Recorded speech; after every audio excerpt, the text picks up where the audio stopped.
வணக்கம் தோழர்களே, நான் சுந்தரவள்ளி. தமிழ்நாட்டில் மின்சாரத்துறை சார்பாக நிர்மல்குமார் வெள்ளை அறிக்கை வெளியிட்டிருக்காரு. இந்த வெள்ளை அறிக்கை வெளியிட்டு பல குற்றங்களை கண்டுபிடிச்ச மாதிரி ஒரு சீன் போட்டார்.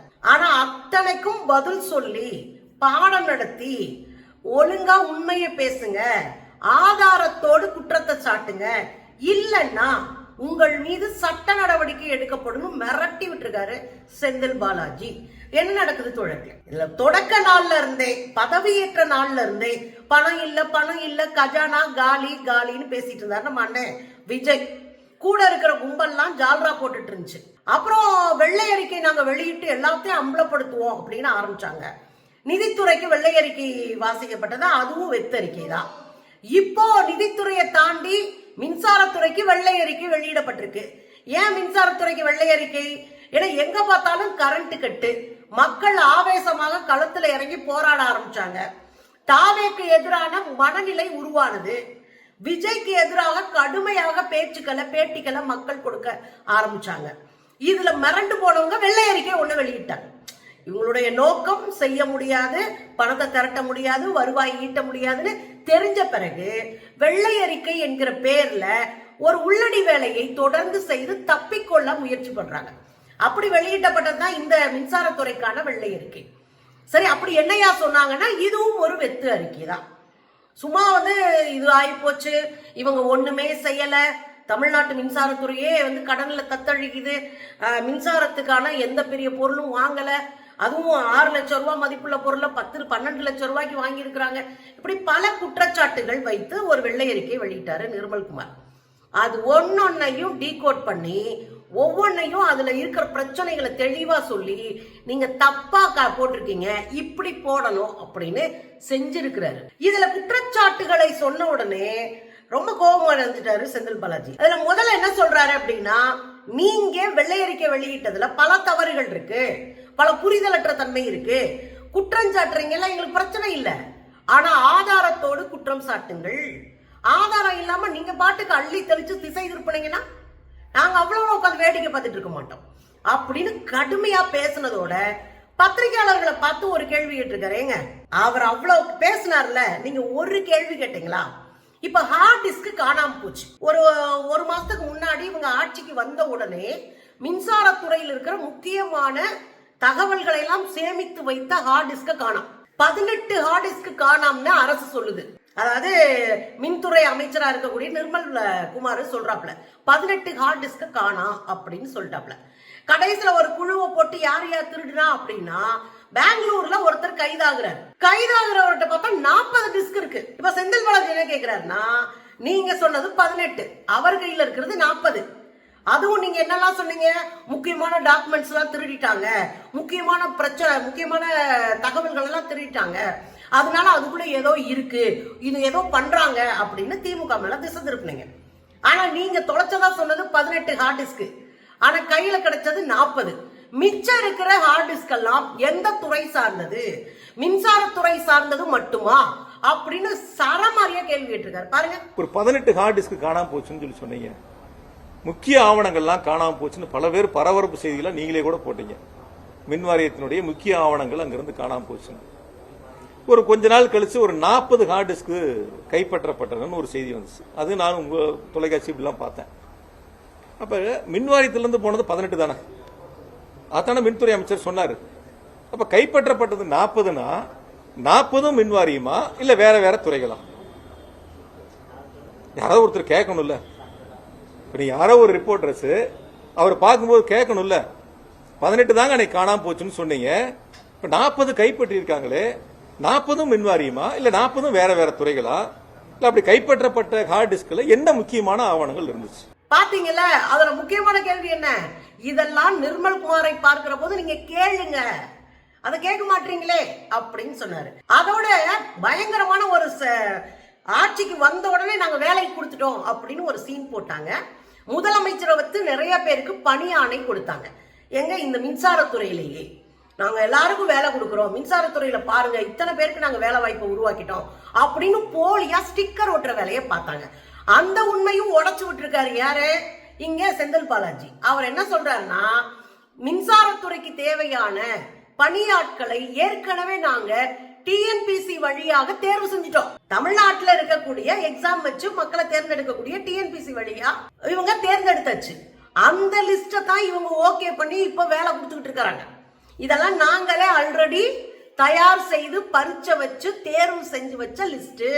இதுல 656 டெக்னிக்கல் அசிஸ்டன்ட்ஸ், 1795 ஃபீல்டு அசிஸ்டன்ட்ஸ், இவங்களை எல்லாம் தயார் பண்ணி கோப்புகளை ரெடி பண்ணி வச்சுட்டு போனோம். அது மட்டும் இல்ல, ஒரு 2 கோப்பு நாங்க தயார் பண்ணி வச்சோம். நிதி நிலைமைக்கு ஏற்ப 2 கோப்புகள் தயார் பண்ணோம். ஒன்னு 10,000 பேருக்கு வேலை கொடுக்கிற ஒரு கோப்பு, இன்னொன்று 15,000 பேருக்கு வேலை கொடுக்கிற இன்னொரு கோப்பு. இதுலதான் இந்த 15,000 வேலை கொடுக்கிற கோப்பை தூக்கிட்டு வந்து நாங்க வேலை வாய்ப்பு கொடுத்துட்டோம், எல்லாருக்கும் இது பண்ணிட்டோம் அப்படின்னு இன்றைக்கு கொடுத்துட்டு இருக்காங்க. இது முழுக்க முழுக்க தயார் செய்து திட்டம் தீட்டி நிதி ஒதுக்கி வச்சுட்டு போனது யாரு? திமுக அரசு. ஸ்டிக்கர் ஒட்டாதீங்க அப்படின்னு சொல்லியிருக்காரு. பாருங்க, டெக்னிக்கல் அசிஸ்டன்ட் இருக்காங்க, டிப்ளமோ ஹோல்டர்ஸ், அவங்களுக்கு ஒரு 656 பேர்த்துக்கு டிஎன்பிசியில் ரெடியாக இருக்கு. அதுவும் நாங்கள் அனுப்பிச்ச பட்டியல் தான். அது பட்டியல் ரெடியானா அவங்க உடனே மின்துறை அமைச்சர் அவங்களுடைய முதலமைச்சரை வச்சு பணியாணைகள் அவங்களுக்கு கொடுக்கலாம். அதே போல் வந்து ஐடிஐ முடித்தவங்களுக்கு ஃபீல்டு அசிஸ்டண்ட், அது ஒரு 1795 பேர்த்துக்கு எல்லாம் முடிச்சு டிஎன்பிசி ரெடியாக இருக்குது. அதையும் இன்றைய முதலமைச்சரை வச்சு இன்றைய மின்துறை அமைச்சர் வந்து கொடுக்கலாம். இதெல்லாம் உங்களுக்கு ஒரு வழிகாட்டுதெல்லாம் பாக்கி இருக்குது, அதையும் சேர்த்து சொல்லுங்கள். ஆனால் ரீல்ஸ் மட்டும் வந்து நீங்கள் எதை கொடுத்தீங்க வெளிப்படைத்தன்மையோடு செஞ்சீங்கன்னு தயவு செஞ்சு மக்கள்கிட்ட ஏமாத்துற மாதிரியான ஒரு செய்திகளை போட வேண்டாம் அப்படிங்கிறத என்னுடைய வேண்டுகோள். அதனால் வந்து கடந்த காலங்களில் மின்வாரியம் டிஎன்பிசிக்கு அனுப்பி தேர்வு செய்யப்பட்ட பணியிடங்கள் தான் நேற்று வழங்கப்பட்ட அதற்கான பணி நியமன ஆணைகள். இனி அடுத்து வரக்கூடிய டிப்ளமோ ஹோல்டர்ஸாக இருந்தாலும் சரி, ஐடிஐ முடித்தவங்களாக இருந்தாலும் சரி, ஃபீல்டு அசிஸ்டண்டாக இருந்தாலும் டெக்னிக்கல் அசிஸ்டண்டாக இருந்தாலும், அதுவும் கடந்த திமுக ஆட்சியில் எங்களுடைய கழகத் தலைவர் முதலமைச்சராக இருந்து எடுத்துக்கொள்ளப்பட்ட பணிகள் தான் இப்பொழுது அதற்கான ஆணைகளை வழங்குவதற்கு தயாராக இருக்கின்றன. இதுல நிர்மல்குமார் இன்னொரு குற்றச்சாட்டை வச்சிருந்தாரு. எந்த திட்டமிடலும் இல்ல, எந்த புதிய வேலையும் செய்யல, வளர்ச்சிக்கான திட்டமிடலே இங்க மின்சாரத்துறையில இல்ல அப்படின்னு சொல்லியிருந்தாரு. இத குறித்து போட்டு பொழந்திருக்காரு செந்தில் பாலாஜி. 99,000 டிரான்ஸ்பார்மர்ஸ நாங்க உருவாக்கி இருக்கோம். கடந்த 5 ஆண்டுகள்ல 99,000 டிரான்ஸ்பார்மர்ஸ் எல்லாம் நாங்க தான் உருவாக்கணும். அதுக்கப்புறம் துணை மின் நிலையங்கள், துணை மின் உற்பத்தி நிலையங்கள் 122 துணை மின் உற்பத்தி நிலையங்கள் மேம்படுத்துறது வேலைகள் எல்லாத்தையும் நாங்க தான் செஞ்சோம். அதுக்கு தான் இவ்வளவு பணம் போச்சு. 10,109 கோடி செலவுல 122 துணை மின் நிலையங்களை அமைச்சு டெண்டர் விட்டு எல்லா வேலையும் பார்த்தது திமுக அரசு. அது கணக்குல வராதா? திமுகவினுடைய செயல் திட்டங்கள்ல கணக்குல வராதா? அதுக்கு அவர் தெளிவான ஒரு விளக்கத்தை சொன்னார். முதல்ல எந்தெந்த பகுதிகளில் துணை மின் நிலையங்கள் அமைக்கணும் அப்படின்னு முதல்ல இடத்தை சூஸ் பண்ணுவோம். அதுக்கப்புறம் முதல்ல எந்தெந்த இடங்கள்ல துணை மின் நிலையங்கள் தேவை, அதிகாரிகள் ஃபீல்டுக்கு போவாங்க, இந்தந்த பகுதிகளில் தேவை, அதை லிஸ்ட் எடுத்துக்குவாங்க. அதுக்கப்புறம் உடனடியாக எந்தெந்த பகுதிகளில் கொடுத்தாகணும் அதை வந்து தனியா வகைப்படுத்திப்பாங்க. அதுக்கப்புறம் ஃபீல்டுக்கு போய் நிலத்தை இந்தந்த இடத்துல நிலம் இருக்கு, இதை வந்து மின்துறைக்கான நிலமாக மாற்றி எழுதணும். இதுக்கு அவங்க என்ன பண்ணுவாங்க, மாவட்ட ஆட்சியரிடம் இது சம்பந்தமான ப்ரொபோசல் அனுப்பி கையெழுத்த வாங்கி மின்துறைக்கான இடமாக இதை மாற்றிட்டு, அதுக்கப்புறம் இது எவ்வளவு தூரம் செலவாகும் அப்படின்னு ஒரு லிஸ்ட் போட்டு அதை விவாதிச்சு ஒரு ப்ரொபோசல் தயார் பண்ணி வச்சுக்கிட்டு அதுக்கப்புறம் டெண்டர் விட்டு அதுக்கப்புறம் தான் இந்த வேலைகள்லாம் நடக்கும். இப்ப அவர் என்ன கேட்கிறாருன்னா, நாங்க தான் எல்லாத்தையும் செஞ்சோம் நிர்மல்குமார் சொல்றாருல, 121 துணை மின் நிலையங்கள் 10,109 கோடி ரூபாயில 40 நாள்ல நீங்க செய்ய ஆரம்பிச்சிட்டீங்களான்னு கேக்குறாரு. முக்கியமான கேள்வி இல்லையா? 40 நாள்ல இவ்வளவு வேலையை முடிச்சு நீங்க வந்து செஞ்சிட்டீங்களா? இது திமுக அரசு செஞ்சதையா? கொஞ்சம் கூட உங்களுக்கு கூச்சமா இல்லையா அப்படின்னு நாக்கப்படுங்க கேள்வி கேட்டிருக்காரு. அதுல இன்னொரு முக்கியமான இடத்த நிர்மல்குமார் பேசி இருக்கிறார். நாங்க வந்து மின்சார கட்டணத்தை உயர்த்த மாட்டோம், ஆனா நட்டத்திலையும் போக விட மாட்டோம் அப்படின்னு ஒரு வரி போட்டிருக்காரு.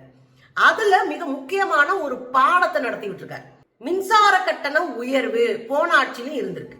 அந்த மின்சார கட்டண உயர்வை மக்கள் தலையில விழாம அரசு மானியமாக மின்துறைக்கு கொடுக்கணும், அரசு கொடுத்துடணும். இதனால அரசுக்கு நிறைய இழப்பீடு வரும். மின்துறை கொடுத்தாதான் மின்துறை கடன்ல மூழ்காம இருக்கும்.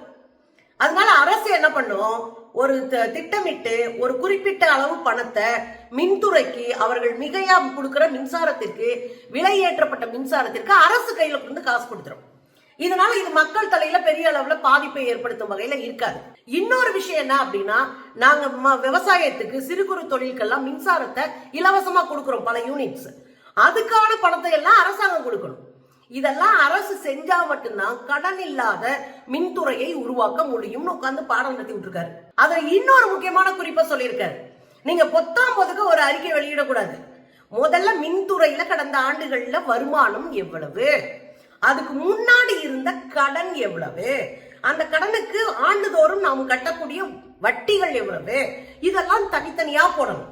எவ்வளவு கடன் இருந்துச்சு இத்தனை வருஷமா, இன்னைக்கு அது எவ்வளவு தூரத்துக்கு போயிருக்கு, அப்ப கடன், ஒரு மின்சாரத்துறையில கிடைக்கிற லாபம், அதுக்கப்புறம் நம்ம கட்டுற வட்டின்னு வகையா பிரிச்சு நீங்க காட்டும் போதுதான் மக்களுக்கு அது புரியும். நீங்க சும்மா குத்தாம்போக்குல ஒரு விஷயத்த சொன்னீங்கன்னா அது நேர்மை இல்லை அப்படின்னு சொல்லியிருக்காரு. இதை தாண்டி இன்னொரு முக்கியமான விஷயத்த செந்தில் பாலாஜி சொல்லியிருக்காரு. என்ன தெரியுங்களா? 58,000 கோடி நட்டத்துல இருந்தது. எது இழப்புல இருந்தது? மின்சாரத்துறை 58,000 கோடி. இன்றைக்கு 900 கோடியாக குறைத்திருக்கிறோம். 900 கோடியா நாங்க குறைச்சிருக்கிறோம். மின்துறையினுடைய கடனை 900 கோடியா குறைச்சிருக்கோம். 58,000 கோடி எங்க, 900 கோடி எங்க? அப்ப இதெல்லாம் நீங்க ஏன் வெள்ளை அறிக்கையில கொண்டு வரல அப்படின்னு கேட்டிருக்காருங்க. ஒரு விஷயம் உறுதியாயிருக்கு, வெள்ளை அறிக்கையை காமிச்சு எப்படியாவது தப்பிச்சுக்கலாம்னு நினைக்கிற தாவேகா கும்பல் ஒரு பக்கம், நாங்க செஞ்சதை வாயா சீல் குத்துறீங்க, ஸ்டிக்கர் ஒட்டுறீங்க அப்படி அடிச்சு வெளுக்கிற திமுக முன்னாள் அமைச்சர்கள் ஒரு பக்கம். எது எப்படியோங்க, நீங்க ஒரு வெள்ளை அறிக்கை கொடுக்குறீங்கன்னா அதுல ஒரு நேர்மை இருக்கணும். அதுல என்ன நடந்திருக்கு, என்ன நடக்கணும், எங்களுடைய நோக்கம் என்ன, இதெல்லாம் கொடுக்கணும். இது எதுவுமே இல்லாம வரவு செலவு கணக்கு அளவு கூட இல்லாத ஒரு வெத்த அறிக்கையை கொடுத்துட்டு நாங்கெல்லாம் பயங்கரம் அப்படின்னு சீன் போடக்கூடாது. சரியா?